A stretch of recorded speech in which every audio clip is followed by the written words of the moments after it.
कहते हैं बहुजन समाज पार्टी को एक राजनीतिक पार्टी तो है नहीं। बहुजन समाज पार्टी एक मिशन की पार्टी और मिशनरी काम के लिए सब लोग लगे हुए हैं। तो उस मिशन में खाली वही लोग नहीं लगे हैं जो लोग की पार्टी का कोई पद लिए हुए हैं या पार्टी के साथ में घूम रहे हैं।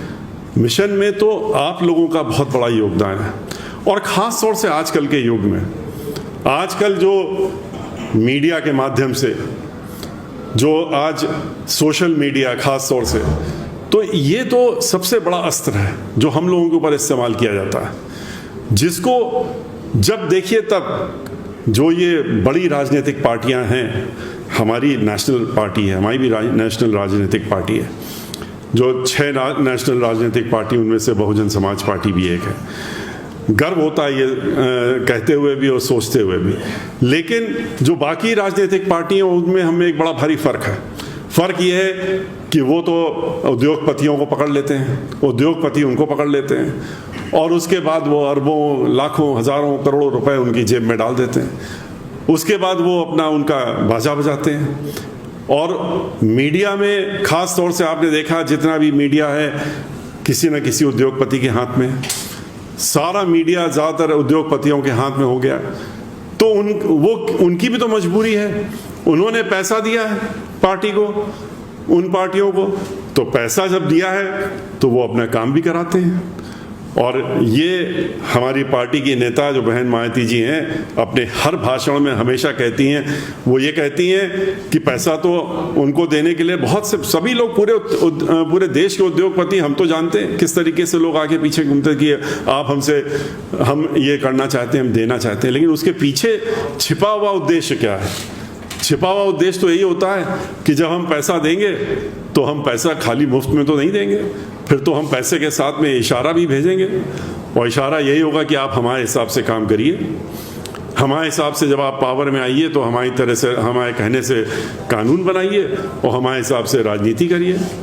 इसी पे कॉम्प्रोमाइज़ कभी बहन मायावती जी ने नहीं किया। उन्होंने इस चीज़ के लिए अगर कॉम्प्रोमाइज़ किया होता तो मैं तो चश्मदीद गवाह हूँ कि वो फिर अपनी सत्ता छोड़ती नहीं। उन्होंने जब सत्ता छोड़ी थी 2003 में, तो हम तो साथ में थे, हम तो महाधिवक्ता थे उस समय उत्तर प्रदेश के और मौजूद थे, वहाँ पर भी मौजूद थे जब उनके ऊपर प्रेशर डाला जा रहा था, जब उनको ये कहा गया कि आप हमारे हिसाब से करिए। उनका ये तो हम नहीं कर सकते, हम अपने मिशन को नहीं छोड़ सकते, हम अपने समाज को नहीं छोड़ सकते, हम उन गरीबों, वंचितों, शोषितों जिनके लिए हमने पूरा जीवन अपना कुर्बान कर दिया है, उनको पीछे छोड़ करके और उसके बाद हम आपके इशारे पे नहीं चल सकते। तो उन्होंने क्या कहा? उन्होंने कहा कि अच्छा चलिए हम गठबंधन कर लेते हैं।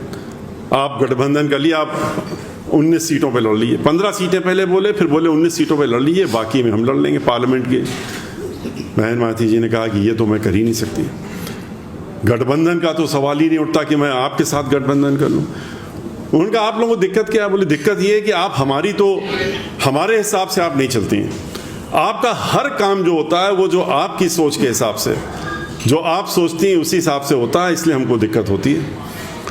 तो आप या तो हमारे साथ में गठबंधन करिए, या तो हमारी बातों मानिए, या हमारे इशारे पे चलिए, और नहीं तो जब वर्ड उन्होंने सुना, मैं तो वहीं 4-5 लोग थे, उनके नाम नहीं लूँगा उन लोगों के, मैं मौजूद था, मैं भी था, नहीं तो मैं तो फिर बहन मायावती जी से कोई इस तरह की बात नहीं तो करके कोशिश करे तो वो शायद यही सबसे बड़ी गलती भूल जाएगा कि किससे बात कर रहा है।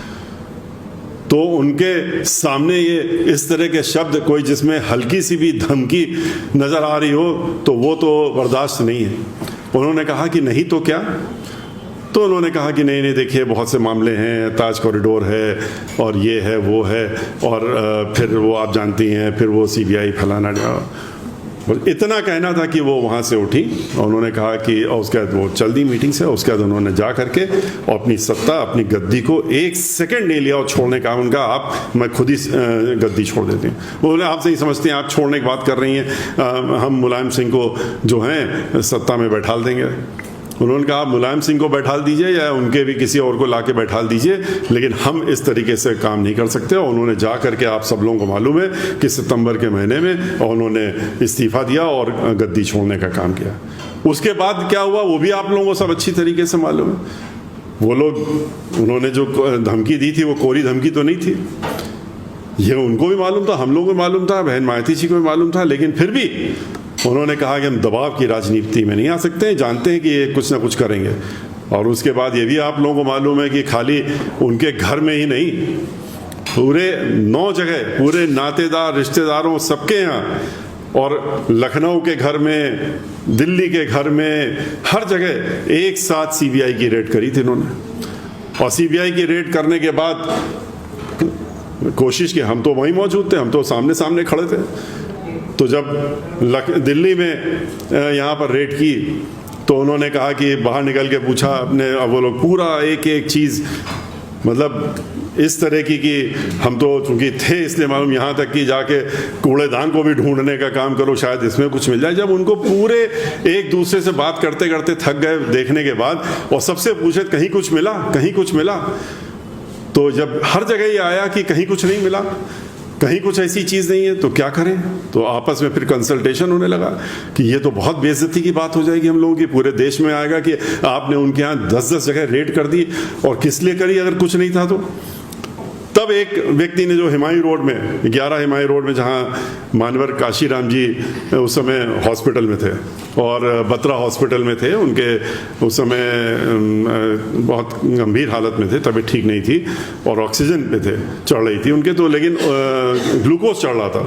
तो उस समय उन्होंने कहा कि आपस बात की, बोले 11 हिमायू रोड में जो दराज है उनके ऑफिस की, उसमें से कुछ मिला है, तो कहिए तो इसका इस्तेमाल कर लें दिखाने के लिए। उनका क्या मिला बताइए बताइए। तो उन्होंने कहा इसमें 5 लाख रुपए रखे हुए हैं, एक लिफाफे में लपटे हुए हैं, और उसमें जो एक बिल साथ में लगा हुआ है। किस चीज़ का बिल है? तो उनका बत्रा हॉस्पिटल का कितने का बिल है? 5 लाख का। वो पेमेंट 5 लाख का बैंक से निकाल करके उस दिन बिल के साथ में रखा था, उसको दोपहर के बाद में बत्रा हॉस्पिटल में जाके जमा करना था, और जमा करना था क्योंकि वो उनके जो इलाज चल रहा था उसका पैसा था। तो जब ये बात बताई तो उन्होंने कहा, फिर 10 मिनट तक आपस में बातचीत होती रही। फिर बड़े जो उनके ऊपर के अधिकारी हैं जो भी हो, उन्होंने कहा नहीं नहीं आप वो रुपया उठा लीजिए, कुछ तो कहने के लिए रहेगा मीडिया के सामने कि देखिए 5 लाख रुपए मिले हमको। तो लेकिन बहन मायावती जी का लिखो, यहाँ लिखो कि तो रुपए कहाँ से मिले, और लिखो, ये भी लिखो कि रसीद लपटी हुई तुमको मिली, और ये किस चीज़ के लिए रुपया था लिखो, और फिर ले जाओ तुम रुपए इसको। और वो ले गए। उसके बाद फिर आप लोगों को ये भी मालूम है कि उन्होंने 1 नहीं 2 नहीं कितने मुकदमे, पूरे परिवार को घेरा, सबको जिनसे कोई मतलब नहीं उनके ऊपर भी मुकदमे, भाई भतीजे बहन सबको 110 मुकदमे दाखिल हुए। 110, आप लोगों को तो पता ही नहीं किसी को, 110 मुकदमे उनके ऊपर हुए। और कहाँ से? इनकम टैक्स से लेकर के जितने भी डिपार्टमेंट और हो सकते हैं, नीचे से लेकर ऊपर तक, उन्होंने पूरी कोशिश की कि उनको हम कैसे घेरें, क्या करें, कैसे कर लें। लेकिन ऊपर वाले की भी कृपा थी हम लोगों के ऊपर, हमारे ऊपर खास तौर से, कि वो 110 के 10 मुकदमे हम ही लड़ रहे थे उनकी तरफ से, और 110 में से 110 मुकदमों में उनको जीत मिली, और एक नया पैसा का भी उनके ऊपर आज के रोज और उस समय से लेकर आज तक एक नए पैसे का भी उनके ऊपर इल्जाम इस बात का कहीं रिकॉर्ड में नहीं है कि ये उनके पास गलत पैसा था। 110 केसेस। जिस तरह से उन्होंने PIL 101 करी थी और गिनीज बुक में पहुंचाया था हम लोगों के खिलाफ 5 साल में, जितने शायद माननीय डॉक्टर काशीराम जी का स्मारक हो, डॉक्टर अम्बेडकर स्मारक हो, गौतम बुद्ध पार्क हो, यहाँ का स्मारक हो, रमाबाई अम्बेडकर मैदान हो, हर चीज़ के लिए PIL होती थी। 101 PIL हम लोगों ने, 101 PIL हमने झेली थी। तो लेकिन सब में हम लोग सक्सेसफुल हुए, और सारे आपने देखे स्मारक, आप लोग खुद देख चुके होंगे, रोक नहीं पाए वो, आज सबके सब बन करके खड़े हुए हैं, तैयार हैं। बहन मायावती जी उस संघर्ष से निकली हैं। जो संघर्ष उन्होंने पहले किया वो अलग है, और जिस समय उन्होंने बैंक से ये पैसा 5 लाख रुपया जो उनके पास था उठा के ले गए, तो बैंक सीज किया था, बैंक के सारे अकाउंट सीज कर दिए थे, जबकि उनको ये मालूम था कि बैंकों में जो रुपया था वो तो बैंक में रिकॉर्ड में है, और उनकी सैलरी, उनका उसका वो पैसा, एक एक पैसे का हिसाब, वही तो बाद में सुप्रीम कोर्ट ने कहा आखिर में, जो आखिरी मुकदमा हमने वहां से लड़ा, उन्होंने कहा कि ये कैसी एफआईआर थी, किस तरह की एफआईआर थी, ये किस लिए की गई, जब एक एक चीज बिल्कुल सामने, अक्षर पैसे एक एक सामने लिखा हुआ है, और उसमें आपने इतने मुकदमे कर दिए। लेकिन कर दिए क्योंकि हमको परेशान करना था, तंग करना था। वो तो सोचते थे इसके बाद हम इनको बर्बाद कर देंगे। मानवर काशीराम जी बीमार हैं, ये कैसे आगे बढ़ेंगे, कैसे मिशन को आगे बढ़ाएंगे, उद्देश्य तो सिर्फ यही था पीछे मन में। लेकिन हम लोग भी तैयार थे इनके इस वार के लिए। बहुजन सत्ता के संघर्ष को जारी रखने के लिए DNN हिंदी को आर्थिक सहयोग की जरूरत है। सहयोग राशि सीधे हमारे अकाउंट में या फिर गूगल पे, फोन पे और पेटीएम के जरिए भी भेज सकते हैं।